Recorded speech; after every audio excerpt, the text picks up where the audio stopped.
Hello नमस्कार साथियों। तो पिछली क्लास में हमने जो है केंद्र सरकार की दो योजनाओं के बारे में डिस्कस किया था।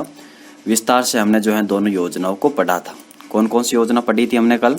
प्रधानमंत्री आवास योजना शहरी और अमृत मिशन, इन दोनों के बारे में हमने डिस्कस किया था। ठीक है, अब हम जो आगे बढ़ते हैं, आज हम जो है दो योजनाओं के बारे में विस्तार से पढ़ेंगे। कौन कौन से?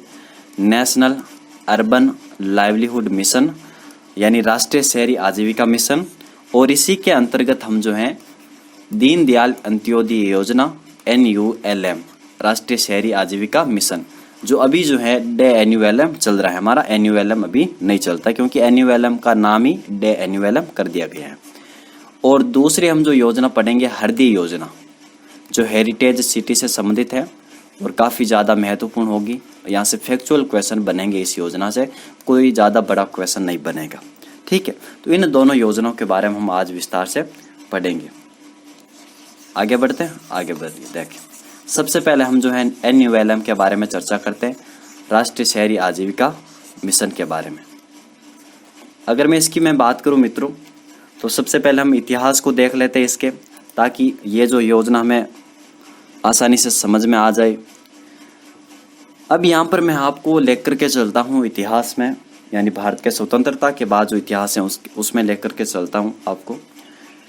जब से हमारा देश आज़ाद हुआ है तब से गरीबी जो है एक बहुत बड़ी प्रॉब्लम रही है हमारे देश में। ठीक है, और गरीबी को दूर करने के लिए सरकार कई सारी योजना वगैरह स्टार्ट करती है, कार्यक्रम वगैरह। गरीबी दोनों क्षेत्रों में हमें देखने को मिलती है, ग्रामीण क्षेत्रों में भी, और दूसरी मैं बात करूं शहरी क्षेत्र में भी हमें गरीबी देखने को मिलती है। और इन दोनों क्षेत्रों में गरीबी को दूर करना है तो अलग अलग जो है योजना कार्यक्रम आ जाती है, क्योंकि अलग अलग नीड है दोनों क्षेत्रों की। आगे ठीक है, अब यहाँ पर हम बात करते हैं, आज हम बात करेंगे शहरी गरीबी के बारे में, कि शहरी गरीबी को हमें किस प्रकार दूर करना है और कौन कौन सी योजनाएं जो हैं इसके लिए चलाई गई थी। शहरी गरीबी की अगर मैं बात करूं तो यहाँ पर कई सारे जो है फैक्टर आ जाते हैं, यानी किन को जो है यहाँ पर लाभार्थी माना जाता है, किन को लाभान्वित किया जाता है।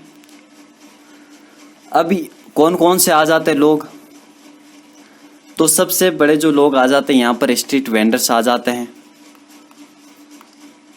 ठीक है, स्ट्रीट वेंडर्स आ जाते हैं,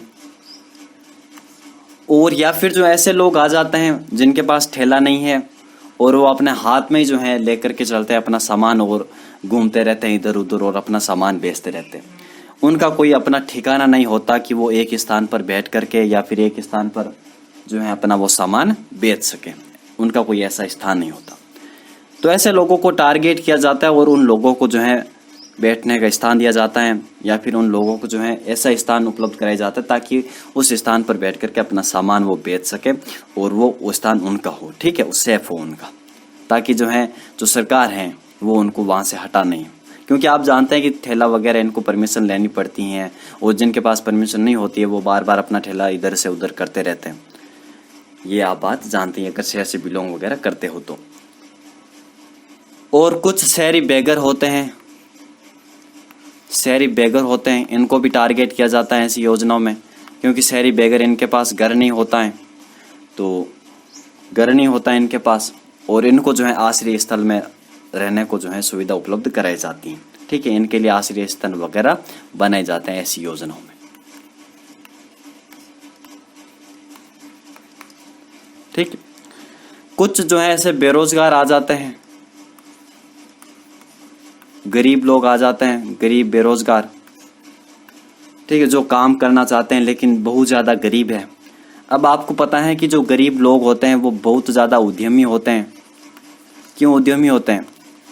अब उद्यमी की उनमें प्रवृत्ति होती है बहुत ज़्यादा, मतलब काम करने की उनमें बहुत ज़्यादा इच्छा होती है। गरीब को आप कैसा भी काम दे दो वो कर लेगा, और थोड़ा सा अगर उसके पास पैसा है, थोड़ा सा कोई छोटा मोटा काम, मतलब कोई ऐसा पैसा वाला है, उसको कोई ऐसा काम दे दो जो कठिन है तो वो नहीं करेगा। लेकिन गरीब को वो काम करने को कह दो वो कर देगा, चाहे कैसा भी कठिन काम हो। क्योंकि गरीब जो है बेचारा वो गरीबी के दुष्चक्र में फंसता रहता है। अगर उसके पास रोजगार नहीं है, काम नहीं है, तो उसके पास पैसे नहीं आएंगे, वो निवेश नहीं कर पाएगा, आउटपुट नहीं आएगा, रिजल्ट नहीं आएगा, वो गरीबी के दुष्चक्र में फंसता रहता है। और वो हमेशा चाहता है कि मैं इस गरीबी के दुष्चक्र से बाहर निकलूं, और एक ही रास्ता है कि उसको रोजगार उपलब्ध हो जाए। अगर उसको रोजगार, काम उपलब्ध हो जाए, ऐसा काम जो उसका हो, खुद का हो, और उसे उसके काम से कोई हटाए नहीं, तो ऐसा अगर उसके पास काम उपलब्ध हो तो फिर वो काम करेगा और उसके पास पैसा आएगा और ऑटोमेटिक जो है गरीबी दूर हो जाएगी। ठीक है, यानी उनको रोजगार प्रदान किया जाए गरीबों को। बेरोजगार को क्या दिया जाए? गरीब जो बेरोजगार हैं उनको रोजगार दिया जाए। रोजगार जो है, या तो उनको स्वरोजगार दिया जाए, मतलब उनको केवल पैसे दे दिया जाए, ओनली फॉर पैसे दे दिया जाए, लोन वगैरह, मतलब वित्तीय सहायता उनको दे दी जाए। वित्तीय सहायता, पैसे का मतलब यहाँ पर वित्तीय सहायता उनकी कर दी जाए, उनको लोन उपलब्ध करा दिया जाए। ठीक है, किसी संस्था के माध्यम से, वित्तीय संस्थान, बैंक वगैरह, इनके माध्यम से जो इनको लोन उपलब्ध करा दिया जाए, ताकि वो जो है अपना खुद का धंधा खोल सके।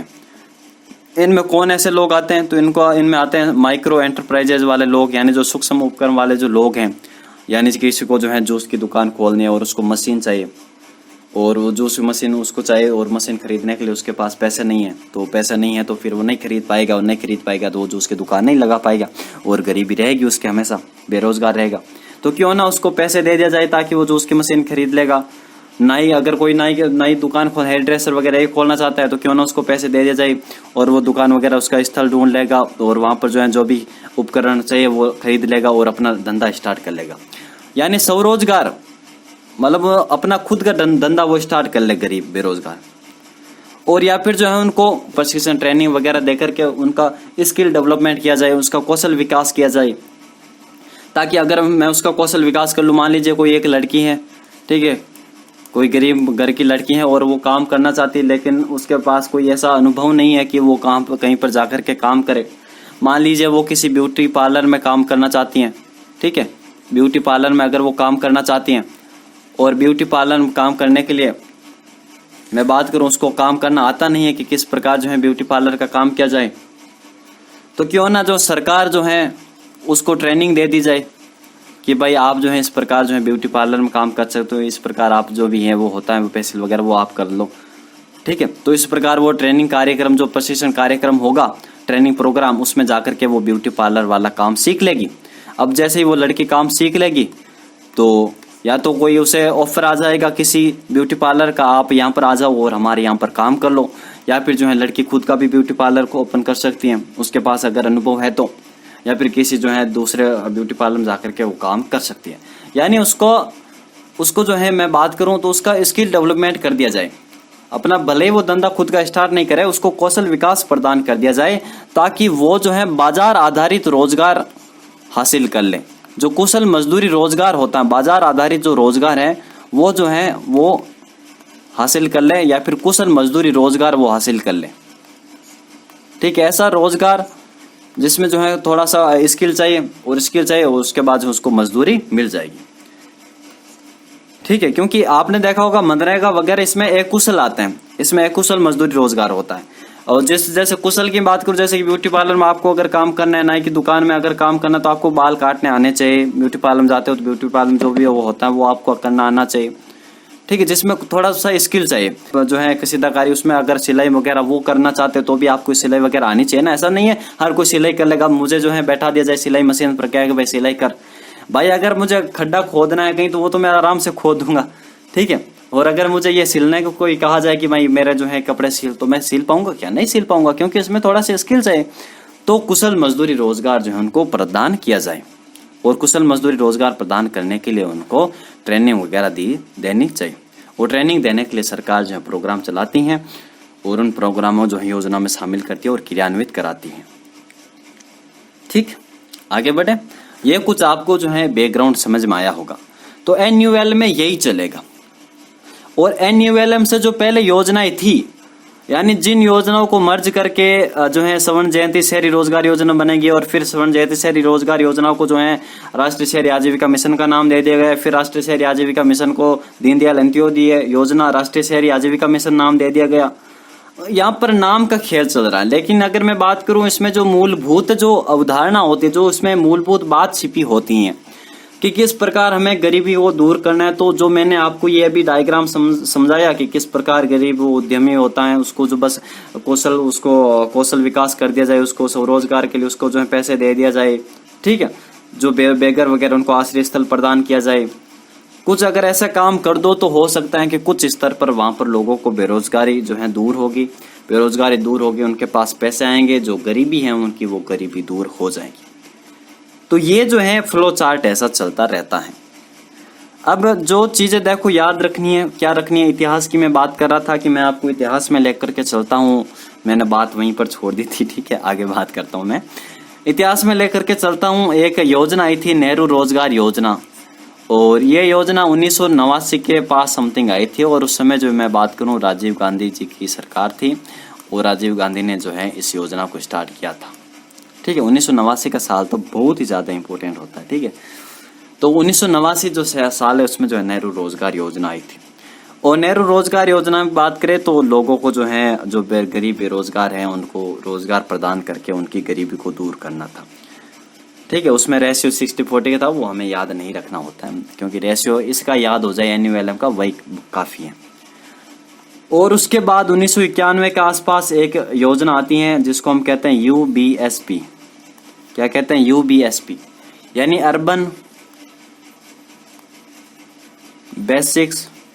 Urban basic services for poor, जो अर्बन पुअर है उनके लिए, ठीक, यानी जो गरीब है उनके लिए शहरी मूलभूत जो सेवाएं हैं उनको उपलब्ध कराना था। सामाजिक सेवाएं हो सकती हैं, ठीक है, मूलभूत सेवाएं जो उनको उपलब्ध कराना था अर्बन बेसिक सर्विस प्रोग्राम के तहत। यह 1991 के पास आई थी, आसपास आई थी।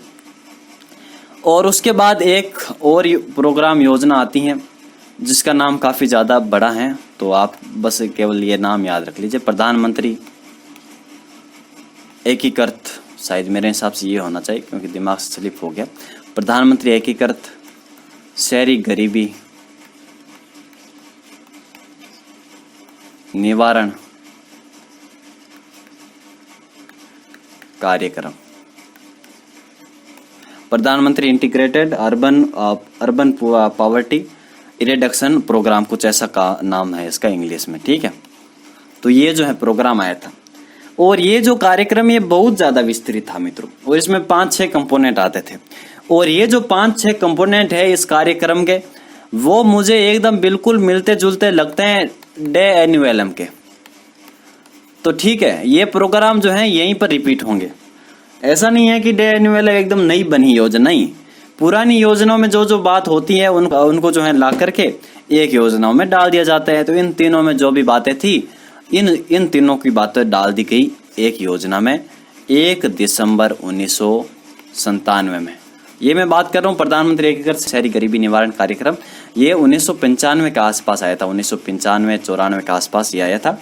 और यानी नेहरू रोजगार योजना, UBSP और प्रधानमंत्री एकीकृत शहरी गरीबी निवारण कार्यक्रम, इन तीनों को मिला करके 1 दिसंबर 1997 को कब मिटाते हैं, यहाँ पर वापस लिखते देखो कब, NRY नेहरू रोजगार योजना 1989 की है, UBSP 1991 के आसपास की है, और प्रधानमंत्री मेरे हिसाब से ये नाम होना चाहिए integrated urban poverty reduction programme, कुछ ऐसा नाम है इंग्लिश में। इन तीनों को मिला करके एक योजना बना दी 1 दिसंबर 1997 को, ठीक है। क्या नाम है उसका नाम है स्वर्ण जयंती। आपने स्वर्ण जयंती ग्राम स्वरोजगार योजना ऐसा नाम सुना होगा, तो यही रोजगार यही योजना शहरों के लिए है, तो ये नाम हो जाएगा स्वर्ण जयंती शहरी रोजगार योजना, शहरी रोजगार योजना 1 दिसंबर 1997 को जो है ये नेहरू रोजगार योजना, UBSP और प्रधानमंत्री एकीकृत शहरी गरीबी निवारण कार्यक्रम को मिला करके बनाएगी। कौन सी योजना? स्वर्ण जयंती शहरी रोजगार योजना। इन तीनों में जो भी प्रावधान वगैरह थे, जो भी कार्यक्रम थे, वो इस योजना में मिला दिए गए। उसके बाद 2013 की मैं बात करूं, 2013 कब? 24 सितंबर को 24 सितंबर को मनमोहन सिंह जी की सरकार थी और उन्होंने जो है राष्ट्रीय शहरी आजीविका मिशन ये बना दिया था इस योजना को पुनर्गठित करके, यानी स्वर्ण जयंती शहरी रोजगार योजना जो है उसी को पुनर्गठित करके, उसी को परिवर्तित करके या उसी का दूसरा नाम दे दिया गया राष्ट्रीय शहरी आजीविका मिशन। जिस प्रकार स्वर्ण जयंती ग्राम स्वरोजगार योजना उसको नाम दिया गया था राष्ट्रीय ग्रामीण आजीविका मिशन राजीविका, ठीक है, उसी प्रकार जो है NULM राष्ट्रीय शहरी आजीविका मिशन जो है नाम दिया गया स्वर्ण जयंती शहरी रोजगार योजना को, ठीक है।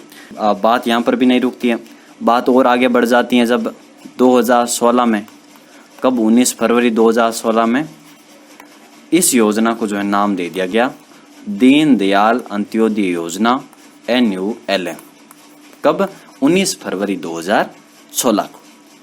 यही जो है NULM हमें पढ़ना होगा। थोड़ा सा हम NULM के बारे में चर्चा कर लेते हैं कि भाई ये इसका क्या उद्देश्य लक्ष्य था। तो यही उद्देश्य लक्ष्य था जो मैंने आपको शुरुआत में बताया था। मैं आपको शुरुआत में बैकग्राउंड इसलिए बना देता हूं ताकि आप जो है योजना को ऑटोमेटिक समझ जाए, क्योंकि कोई भी जैसे कि योजना होती है उसमें थोड़े से वर्ड होते हैं वो बड़े शॉर्ट फॉर्म में होते हैं और मतलब 20-30 शब्दों में उसका उद्देश्य लक्ष्य समझाने की कोशिश की जाती है और वो जो उसके पीछे जो इन शब्दों के पीछे जो कहानी होती है वो इस लक्ष्य उद्देश्य में छिप जाती है। तो वो जो हम पहले हम बैकग्राउंड में उसको पढ़ लेते हैं। जब हम कंपोनेंट को पढ़ते हैं तो हम कंपोनेंट को अलग अलग पढ़ने लग जाते हैं। हम ये नहीं समझ पाते हैं कि भाई ये किस मूलभूत धारणा पर ये आधारित है हमारी मिशन, हमारा योजना, ठीक है। देखिए कब शुरू हुई तो मैंने आपको बताया कि भारत सरकार के द्वारा दिनांक 24 सितंबर 2013 को जो स्वर्ण जयंती शहरी रोजगार योजना थी उसी के स्थान पर राष्ट्रीय शहरी आजीविका मिशन प्रारंभ किया गया था। अब देखो कि आपने कई जगह एक मंत्रालय का नाम सुना होगा, आवास एंड शहरी गरीबी उपशमन मंत्रालय, ऐसा आपने नाम सुना होगा इस मंत्रालय के। क्योंकि कई सारे जो है स्टूडेंट ने मुझे, जब मैं पढ़ा रहा था RS को, ये योजना पढ़ा रहा था मैं, गरीबी उपशमन मंत्रालय, तो उन्होंने कहा सर कहीं कहीं पर हमें सरकार की ऑफिशियल वेबसाइट पर भी ये देखने को मिलता है कि आवास एंड शहरी गरीबी उपशमन मंत्रालय ने इस योजना को लागू किया था, इसके अंतर्गत इसको क्रियान्वित किया जा रहा था। पर आप तो बता रहे हो कि MOHUA यानी ministry of housing and urban affairs, इसके अंतर्गत ये योजना आती है, इसका ये नोडल मंत्रालय है, ठीक है, इन योजनाओं का। लेकिन आप तो ये बता रहे हो और सरकार की ऑफिशियल वेबसाइट पर तो ये लिखा हुआ है। तो देखिए ऐसा नहीं है। अगर मैं बात करूं, हालांकि ये मंत्रालय था हमारा, ये मंत्रालय था जो शहरी विकास मंत्रालय के अंतर्गत ही आता था और ये 2004 में बनाया गया था। किसको? इसको, आवास एवं शहरी गरीबी उपशमन मंत्रालय को 2004 में जो है इसको बनाया गया था। कब बनाया गया था? 2004 में। लेकिन 2017 में मोदी सरकार ने ये जो मंत्रालय है आवास एवं शहरी गरीबी उपशमन मंत्रालय, इसका विलय कर दिया है MOHUA में, ministry of housing and urban affairs में। इसके मंत्री हरदीप सिंह पुरी, ठीक है। तो इस प्रकार अब आपको यही याद रखना है कि इसका नोडल मंत्रालय यही होगा, आवास एवं शहरी गरीबी उपशमन मंत्रालय। अब इसका नोडल मंत्रालय नहीं है, हालांकि ये पहले जरूर था। जब 2013 में ये मिशन आया था NULM और 2016 में जब NULM, तो इसी मंत्रालय के अंतर्गत आ रही थी, यानी शहरी गरीबी उपशमन मंत्रालय के अंतर्गत ही आती थी ये योजना, क्योंकि हमें यहाँ पर गरीबी को दूर करना है, ठीक है। और यही जो है इसी को यहाँ पर जो है नाम दिया गया, या फिर इसी मंत्रालय को 2017 में MOHUA में मिला दिया गया। आगे बात करें, अब ये जो मंत्रालय है ये इसी के अंतर्गत आता है, ठीक है। और इसके मंत्री ऑटोमेटिक हरदीप सिंह पुरी जी हो जाते हैं। और हमें जो है अभी इसका बाप याद रखना है, यानी MOHUA हमें याद रखना है। तो अगर आपसे पूछ लिया जाए ना इसका नोडल मंत्रालय क्या होगा, जब लागू की गई थी उस समय तो वो था शहरी गरीबी उपशमन मंत्रालय, लेकिन अब की मैं बात करूं तो MOHUA है।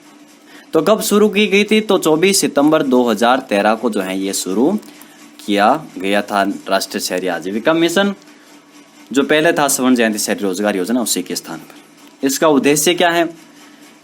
तो उद्देश्य अगर हम पढ़ेंगे आगे तो देखिए, राष्ट्रीय शहरी आजीविका मिशन और राष्ट्रीय ग्रामीण आजीविका मिशन आपने एनआरएलएम जरूर पढ़ा होगा या फिर आजीविका जरूर पढ़ी होगी। राजस्थान गवर्नमेंट जॉब अगर उसकी आपने तैयारी की है तो आपने आजीविका वगैरह बारे में, आजीविका के बारे में जरूर पढ़ा होगा।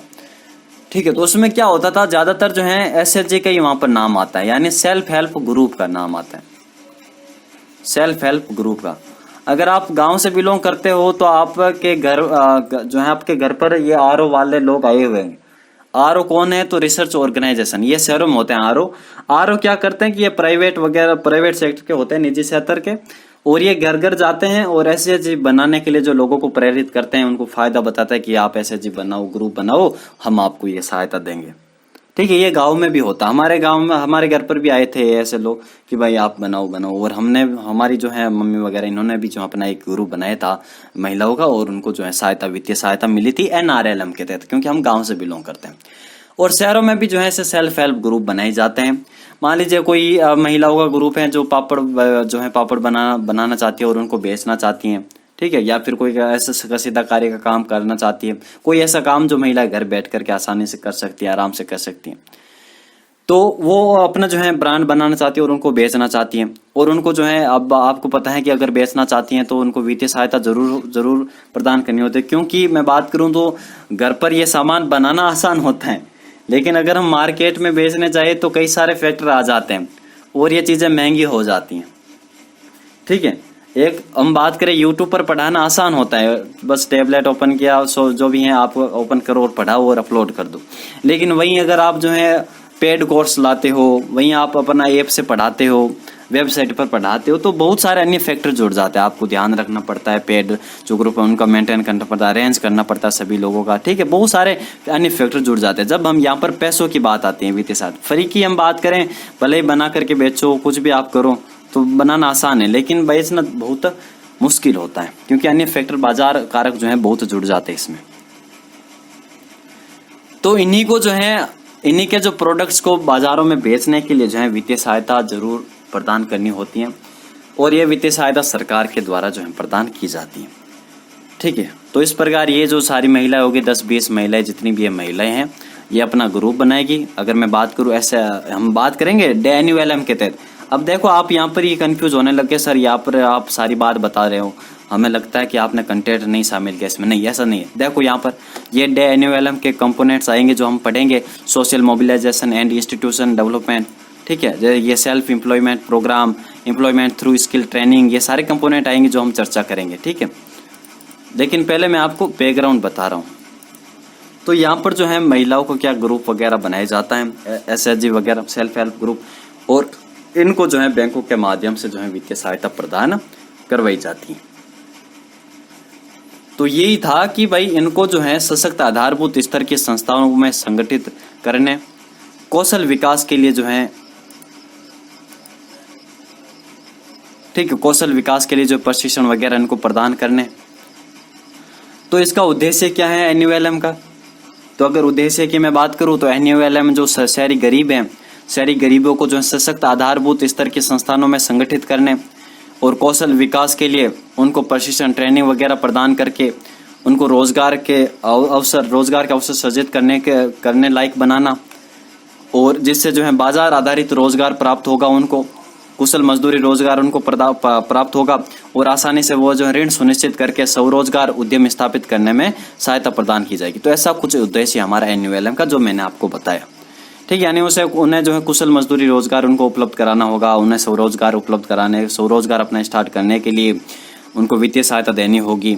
ठीक है, और उनका कौशल विकास हमें करना होगा ताकि वो अपना जो है रोजगार प्राप्त कर सके। तो और हमें जो उनको ग्रुप में जो है जोड़ना होगा, उनको जो है आधारभूत जो स्तर की संस्थान है उसमें उनको संगठित करना होगा ताकि वो ग्रुप में रह करके काम करे, वो संस्थानों से जुड़े, उन्हें जो है एक ग्रुप वाली जो सहायता होती है वो उनको प्रदान हो, साथ में रहकर सभी काम करे, क्योंकि अकेला छन्ना जो है बाहर नहीं फोड़ सकता। ठीक है, तो ये आप बात जानते हैं। अब इसमें लक्ष्य क्या है? तो लक्ष्य में मैंने आपको ये भी बताया था कि एनयूएलएम की मैंने आपको कुछ पहले मैं शुरुआत में आपको बैकग्राउंड बता रहा था, तो उस समय बताया था कि भाई शहरी जो बेघर हैं उनको चरणबद्ध तरीके से अनिवार्य सेवाओं से युक्त आश्रय मुहैया कराना है। ठीक है, सभी सेवा जो होती हैं उसमें आश्रय, उन सेवाओं से युक्त जो है लैस हमें आश्रय उनको मुहैया कराना है, उनको जो आवास वगैरह प्रदान करना है शहरी बेघरों को, ताकि वो आराम से वहां पर रह सके, फ्री में वहां पर रह सके जो शहरी बेघर होते हैं। और इसके अतिरिक्त मिशन में शहरी पथ विक्रेताओं के आजीविका संबंधी मामलों पर भी ध्यान दिया जाएगा, यानी जो स्ट्रीट वेंडर्स हैं उनके जो हित है उन पर भी ध्यान दिया जाएगा। ठीक है, और उन्हें हम जब DNULM के जब हम कंपोनेंट देखेंगे तो उसे एक कंपोनेंट में हम चर्चा करेंगे कि भाई स्ट्रीट वेंडर हैं, उनको बात करूं, उनको प्रमाण पत्र वगैरह प्रदान कराया जाए सरकार के माध्यम से, ताकि वो अपना ठेला वहां पर आराम से लगा सके। और जो घूम घूम कर अपना सामान बेचते हैं, हाथों में लेकर के अपना सामान बेचते हुए आपने देखे होंगे ऐसे लोगों को जो गुब्बारे वगैरह बेचते हैं वगैरह वगैरह। ठीक है, तो ये ऐसे जो लोग बेचते हैं उनको कोई ऐसा स्थान उपलब्ध करा देना ताकि वहां पर वो अपना बैठ करके अपना वो धंधा कर सके। तो इस प्रकार जो है इसके लक्ष्य ये भी हैं कि यहाँ पर अगर मैं मोटे मोटे तौर पर यहाँ पर बात करूं मित्रों, तो कुछ यहाँ पर ऐसे जब हम कंपोनेंट पढ़ेंगे तो यहाँ पर अलग अलग जो भी ये आपको दिखाई दे रहे कैटेगरी, उनको हम सहायता प्रदान करेंगे। लेकिन अगर मैं मोटी मोटी अगर यहाँ पर बात करूं तो सबसे पहले तो इनको जो है ट्रेनिंग प्रदान करनी होगी, कौशल विकास के लिए जो प्रशिक्षण कार्यक्रम चलाना होगा। दूसरा अगर मैं बात करूं तो इसमें जो उनको स्वरोजगार जो स्टार्ट करने के लिए उनको जो वित्तीय सहायता, लोन, ऋण वगैरह दिया जाएगा। अगर मैं तीसरी यहाँ पर बात करूं तो जो शहरी बेघर हैं जिनके पास घर नहीं है उनको आश्रय मुहैया कराना है। आपने ये चीज़ देखी होगी अगर शहर वगैरह में कि कुछ ऐसे बने होते हैं सराय वगैरह, या फिर जो है रेलवे स्टेशन के पास ऐसे आश्रय स्थल बने होते हैं जहाँ पर शहरी बेघर वगैरह वहाँ पर रहते हैं, फ्री में वहाँ पर निःशुल्क रहते हैं, और वहाँ पर कई सारी सुविधा होती है। आजकल तो इनमें जो आश्रय स्थलों में LCD टीवियाँ वगैरह भी ये भी लगती हैं।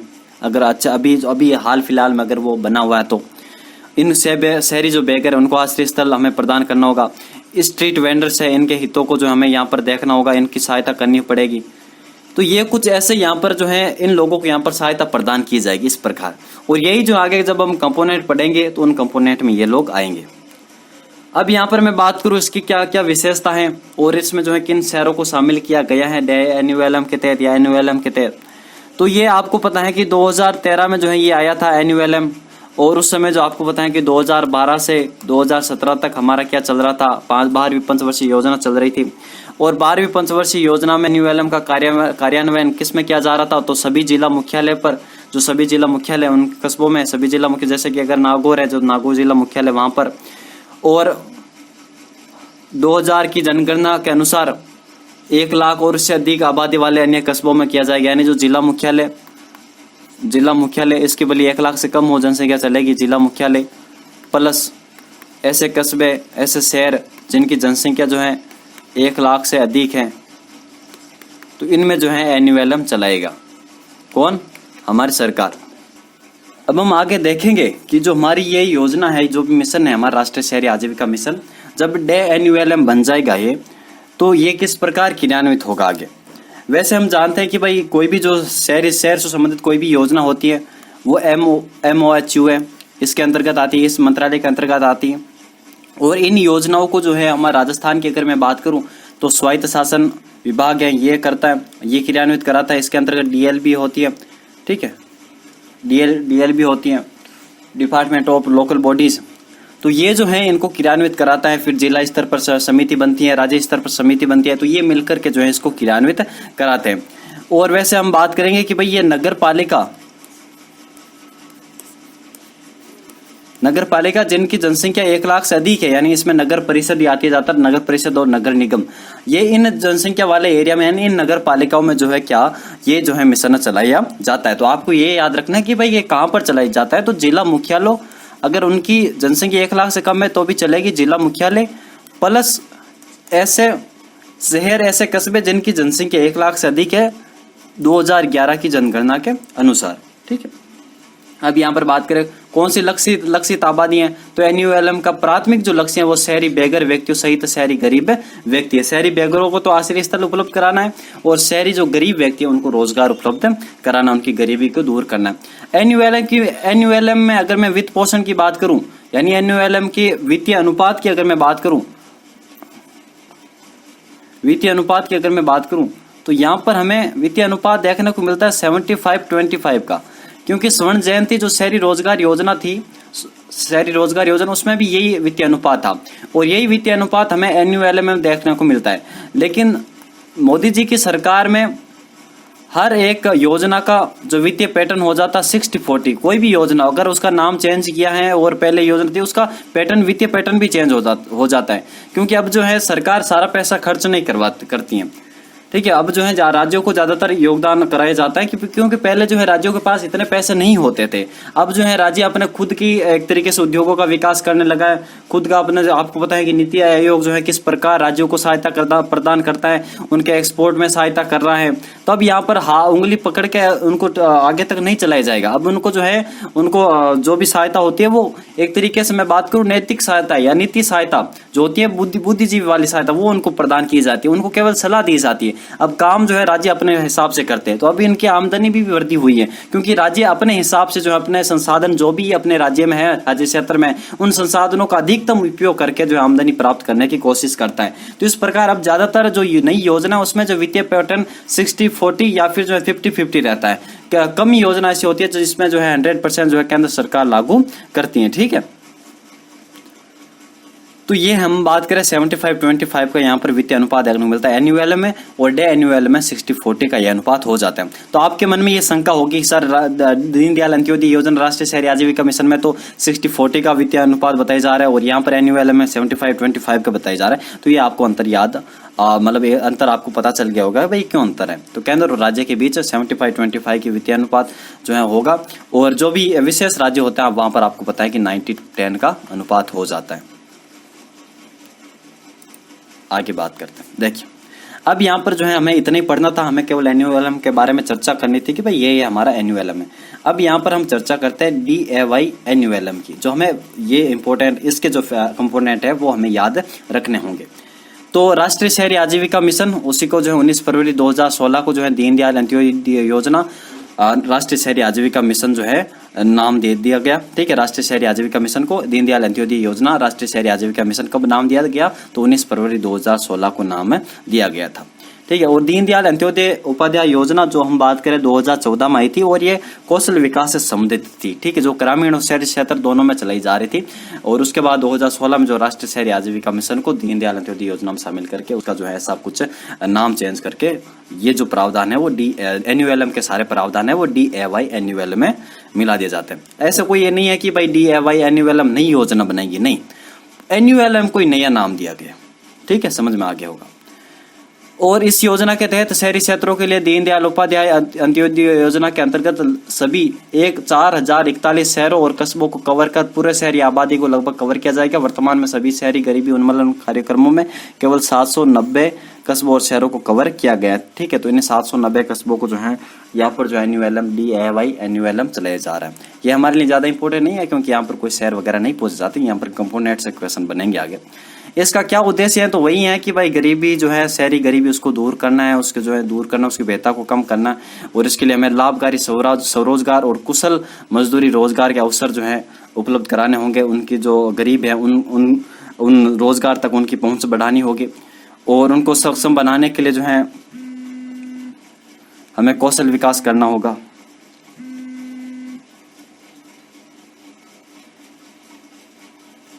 ठीक है, उनका कौशल विकास करना होगा। गरीबों के मजबूत जमीनी स्तर के संस्थानों के निर्माण के माध्यम से स्थायी रूप से उनकी आजीविका में सराहनीय सुधार होगा इससे।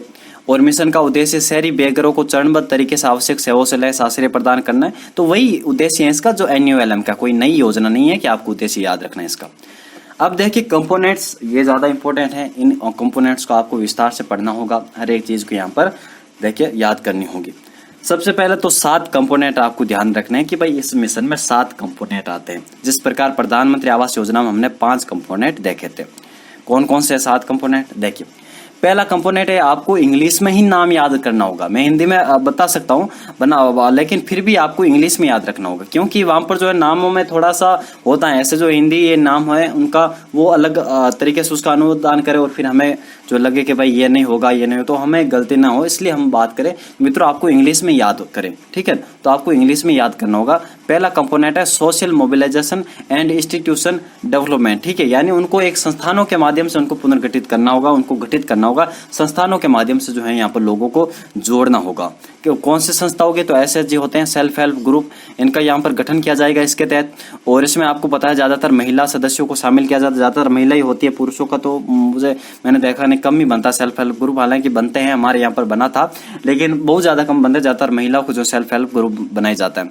और इसमें शहरी जो बीपीएल वगैरह बिलो पॉवर्टी लाइन वाले लोग आते हैं, ठीक है। और मैं बात करूं इसके तहत आपको पता है कि जो भी पापड़ बनाना चाहते हैं और उनको क्या किया जाएगा, उनका जो है ग्रुप बना लिया जाएगा और थोड़े थोड़े सभी जो 10-15 जो महिला है वो अपना पैसा लगाएगी और वो पापड़ बनाना स्टार्ट करेगी। अब पापड़ को आगे मार्केट बेचेगी और उसके बाद अपने जो भी बिजनेस है उसका एक्सपांड करेगी उसको, ठीक है, और उसका जो विस्तार करेगी तो उसकी सहायता की जरूरत होगी, तो वित्तीय सहायता जो है सरकार उपलब्ध कराएगी इन एसएचजी को, ठीक है।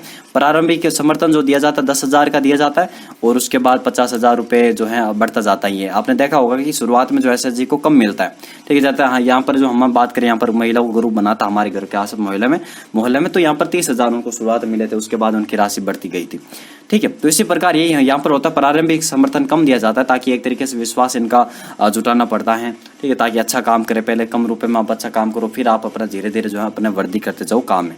तो यहाँ पर यही होता है।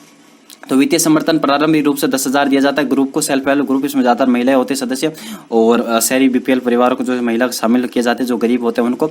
और 10 से 20 जो है सेल्फ हेल्प ग्रुप मिलकर के एरिया लेवल फेडरेशन गठित कर सकते हैं, यानी जो बात करें कोई सिटी है और सिटी में जो मान लीजिए कोई 2-3 मोहल्ले यहाँ पर है, कोई वार्ड है, वार्ड में 4-5 मोहल्ले हैं और इन मोहल्लों की मैं बात करूँ, इन मोहल्लों में जो है 10-15 है सेल्फ हेल्प ग्रुप बने हैं महिलाओं के, 10-15 महिलाओं के ऐसे मिलाकर, ठीक है। अब यहाँ पर एरिया लेवल जो है फेडरेशन इनका बन जाएगा, एरिया लेवल फेडरेशन बन जाएगा 10-20 एसएचजी को मिला करके, तो उनका जो एक तरीके से उनका प्रतिनिधित्व करने वाला कोई व्यक्ति आ जाएगा, फिर उनकी जो मांग है वो सरकार तक या फिर मैं बात करूँ डिस्ट्रिक्ट लेवल तक जो है पहुंचाई जाएगी, एएलएफ की मांग, ठीक है, उनको ज़्यादा सुविधा उपलब्ध कराई जाएगी ताकि उनका एक ब्रांड भी बनाया जा सकेगा।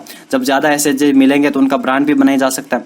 अब बात करें जो भी एएलएफ हैं, तो मान लीजिए कोई 10-15 एएलएफ जो सिटी के एएलएफ थे वो मिलकर के फिर सीएलएफ बना लेंगे, सीएफएल नहीं सीएलएफ, सिटी लेवल फेडरेशन बना लेंगे, तो इनकी पावर और बढ़ जाएगी। और इसमें देखिए कि एक और टर्म आती है और जिसको हम कहते हैं आरओ। शायद आप अगर शहर से बिलोंग करते हो तो आरओ का आपने नाम सुना होगा, जिसको हम कहते हैं रिसोर्स ऑर्गेनाइजेशन। क्या कहते हैं? Resource organisation. और ये क्या करते हैं, ये जो है सेल्फ हेल्प ग्रुप बनाने का काम करते हैं, क्योंकि आपको पता है कि सरकार तो अब अपने आदमी लगाएगी नहीं कि जाओ आप गाँव में शहरों में जो है सेल्फ हेल्प ग्रुप बनाओ, ठीक है, घर घर में जाओ और फिरो, ऐसा तो है नहीं। तो फिर ये रिसोर्स ऑर्गेनाइजेशन यानी आरओ जो है ये लोग आते हैं, ये प्राइवेट लोग होते हैं प्राइवेट सेक्टर के, और ये जो लोग हैं घर घर जाते हैं और सेल्फ हेल्प ग्रुप बनाने का कार्य करते हैं। और ये जो है एसएचजी को जो है बैंकों से लोन दिलाने का भी काम करते हैं, यानी जो है बैंकों से लिंकेज जोड़ते हैं, ठीक है, ये बैंकों से लिंकेज जोड़ते हैं इनका,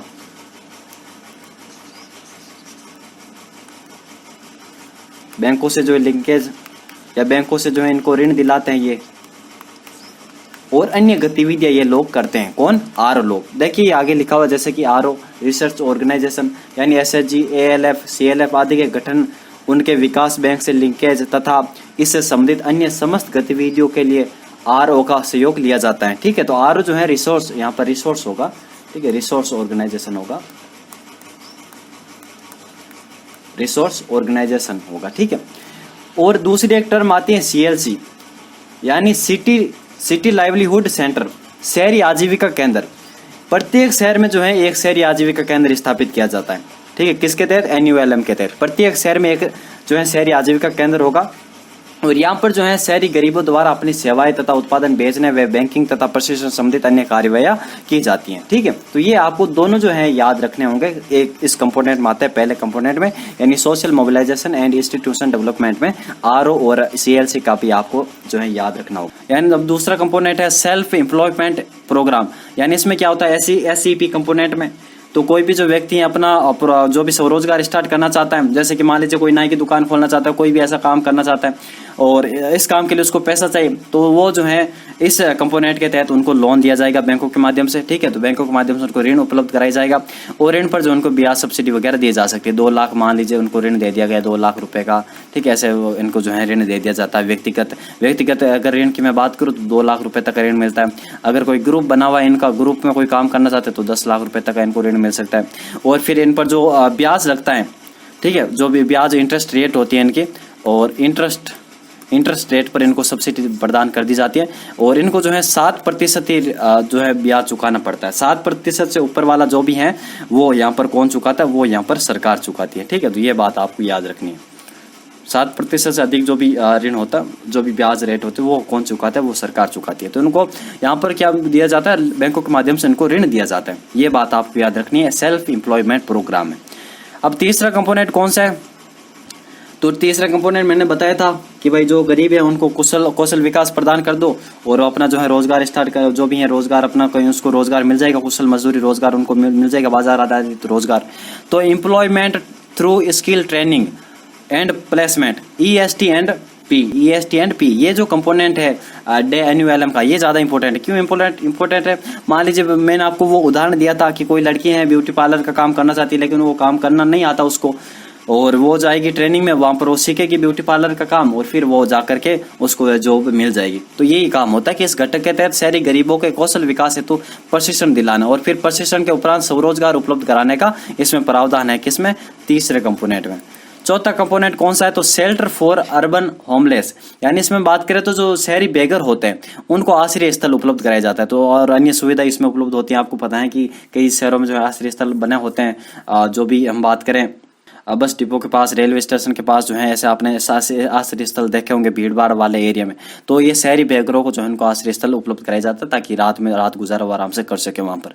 और support to urban street vendors, SUSV, ये काफी ज्यादा इंपॉर्टेंट है। क्यों इंपॉर्टेंट है, क्योंकि मान लीजिए भाई कोई स्ट्रीट वेंडर है, अब स्ट्रीट वेंडर है और अनुमति नहीं ली है उसने स्थानीय निकाय से, और उसने अगर स्थानीय निकाय से अनुमति वगैरह नहीं ली है तो वो अपना ठेला जो है अगर वो लगाएगा उस जगह पर तो एक तरीके से अतिक्रमण माना जाएगा और वो उस ठेले को हटाना पड़ेगा उसको।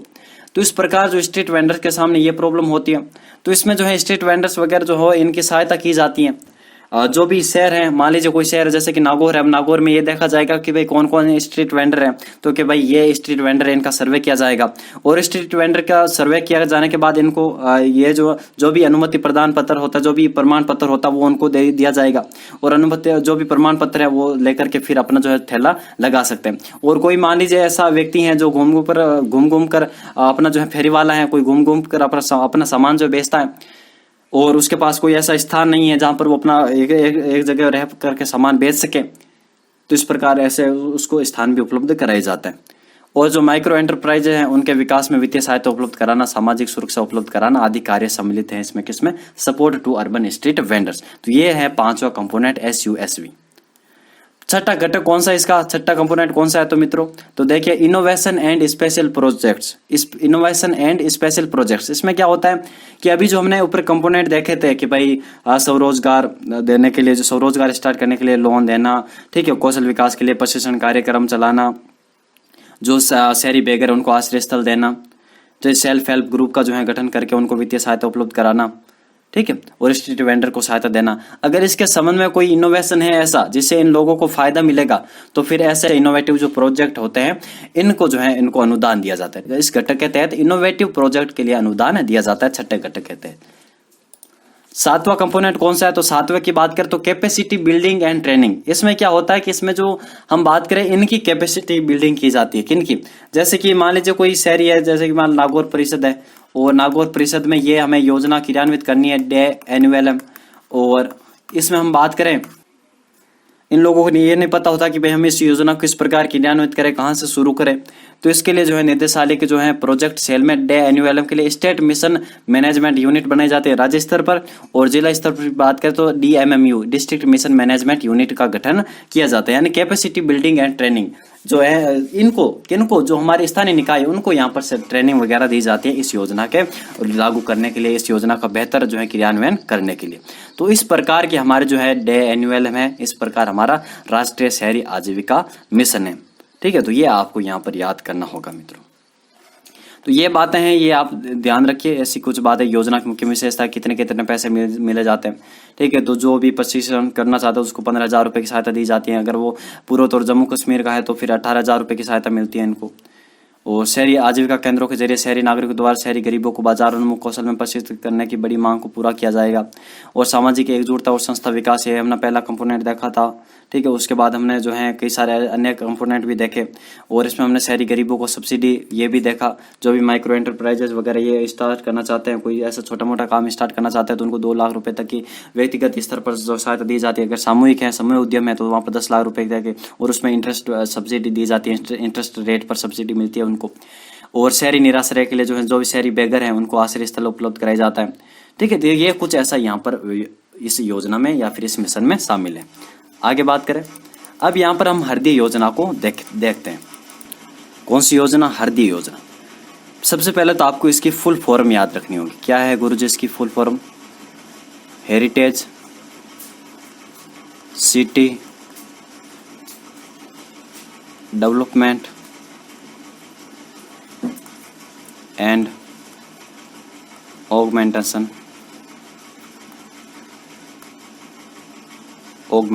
योजना। ठीक है, हरदी। अगर मैं शॉर्ट फॉर्म की बात करूं तो अगर ये इस प्रकार लिखा जाएगा, ठीक है, हरदी योजना। अगर हिंदी में बात करें इसका नाम है राष्ट्रीय विरासत शहर विकास और वृद्धि योजना। राष्ट्रीय विरासत शहर विकास और वृद्धि योजना। तो ये आपको फुल फॉर्म इसकी याद रखनी होगी। जो धरोहर शहर है हमारे, जो विरासत शहर है देश के, उन विरासत शहरों में हमें सबसे पहले उनका हमें बात करें, उनका एक तरीके से जो बुनियादी ढांचा है वो हमें विकसित करना होगा। वो जो शहर हैं, वो शहर पर्यटकों की दृष्टि से बहुत ज़्यादा इंपॉर्टेंट है। यहाँ पर पर्यटक आते हैं विदेशी, और उनका जो है अनुभव खराब ना हो, उनका अच्छा अनुभव बने सिटी के बारे में, तो हमें वहाँ पर बुनियादी ढांचे को अच्छा करना होगा।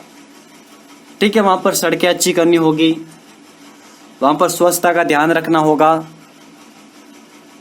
सीवरेज सिस्टम को वहाँ पर अच्छा बनाना होगा, पेयजल आपूर्ति वहाँ पर करनी होगी, बिजली वगैरह इनकी अच्छी तरीके से हमें देखनी होगी व्यवस्था, स्ट्रीट लाइट वगैरह ये हमें लगानी होगी। मतलब उस सिटी का हमें कायाकल्प करना पड़ेगा बहुत अच्छी तरीके से, ताकि वो सुंदर स्वच्छ दिखे एकदम। अगर कोई भी वहाँ पर व्यक्ति जाए एक बार देखने के लिए तो उसका मन करे कि मैं इस सिटी में वापस आऊँ।